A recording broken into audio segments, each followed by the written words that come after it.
समय के साथ सब बदल रहा है, लेकिन एक व्यक्ति बिल्कुल नहीं बदल रहा है। हम बात कर रहे हैं डोनाल्ड ट्रंप की। अमेरिकी राष्ट्रपति की सुई बीते कुछ वक्त से भारत पर ही अटक गई है। ट्रंप किसी ना किसी बहाने आजकल भारत को निशाने पर ले रहे हैं, लेकिन सवाल उठता है क्यों? क्या ट्रंप को भारत से कोई खास दिक्कत है? आज हम इसी सवाल को डिकोड करने वाले हैं। डोनाल्ड ट्रंप ने कुछ दिन पहले ही एप्पल के सीईओ टिम कुक को एक सलाह दी थी, आईफोन के प्रोडक्शन को भारत से अमेरिका शिफ्ट करने की, लेकिन टिम कुक ने यह सलाह नहीं मानी तो ट्रंप पर उन्हें धमकाने पर अब वो उतर आए। ट्रंप ने सोशल मीडिया पर क्या धमकी दी, अब वो देखिए। ट्रंप ने कहा उन्होंने बहुत पहले ही एप्पल के टिम कुक को सूचित कर दिया था कि अमेरिका में बेचे जाने वाले आईफोन का निर्माण अमेरिका में ही किया जाना चाहिए, ना कि भारत में या किसी अन्य देश में। अगर ऐसा नहीं हुआ तो एप्पल को कम से कम 25% टैरिफ का भुगतान करना होगा। ट्रंप ने यह चेतावनी वैसे तो एप्पल के सीईओ को दी है, लेकिन उनका टारगेट सीधे सीधे भारत है, क्योंकि एप्पल भारत में आईफोन 3 की फैक्ट्रियां चलाता है। 3 फैक्ट्रियां चलाता है आईफोन की, और एप्पल 2 और फैक्ट्रियां शुरू करने वाला है, यानी कुल 5 फैक्ट्री चलाने की उसकी योजना है। अभी हाल ही में एप्पल ने भारत में करीब 13,000 करोड़ के निवेश का ऐलान किया है।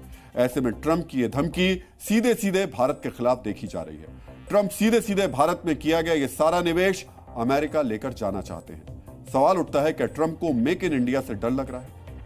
Trump made in India iPhone पर 25% टैक्स लगाने की चेतावनी दे रहे हैं। अब एप्पल के पास ऐसे में 2 विकल्प हैं। क्या हैं ये 2 विकल्प, और इन दोनों का असर क्या पड़ेगा, अब आपको वो समझाते हैं। पहला विकल्प है कि ट्रंप की इस धमकी से डरकर एप्पल अपने प्रोडक्शन अमेरिका में शिफ्ट कर ले। अगर आईफोन को अमेरिका में बनाया जाएगा तो इसमें 3 गुना ज्यादा खर्च होगा, लेकिन अगर प्रोडक्शन भारत में होता है तो 25% टैरिफ लगेगा। अगर अमेरिका में आईफोन का प्रोडक्शन हुआ तो 1 लाख के फोन की कीमत 3 लाख रुपए हो जाएगी, लेकिन अगर भारत में बने फोन्स को अमेरिका में बेचे जाए तो कीमत 1,25,000 रुपए होगी। दरअसल भारत में मैन पावर अमेरिका के मुकाबले बहुत सस्ती है। यही वजह है कि प्रोडक्शन कॉस्ट में इतना फर्क है। यही वजह है कि एप्पल के लिए इस वक्त सबसे अच्छा विकल्प मेड इन इंडिया ही है।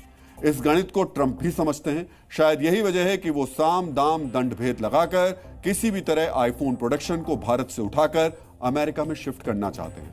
एप्पल के सारा निवेश वो अमेरिका में ही ले जाना चाहते हैं, लेकिन इसमें शायद वो अमेरिका का भला कम और भारत का नुकसान ज्यादा चाह रहे हैं। हम ऐसा क्यों कह रहे हैं, उसे समझने के लिए आपको 5 पॉइंट्स भी हम बता देते हैं। पहला तो एप्पल की दी गई ये धमकी, दूसरा सीजफायर के बाद बार बार क्रेडिट लेना, तीसरा एनआरआई लोगों पर विदेशी पैसे भेजने पर 5% टैक्स लगाना, चौथा सत्ता में आते ही भारत पर 26% टैरिफ लगाना, और 5वां फैसला हार्वर्ड में पढ़ रहे भारतीय बच्चों के खिलाफ आया ट्रंप का फरमान।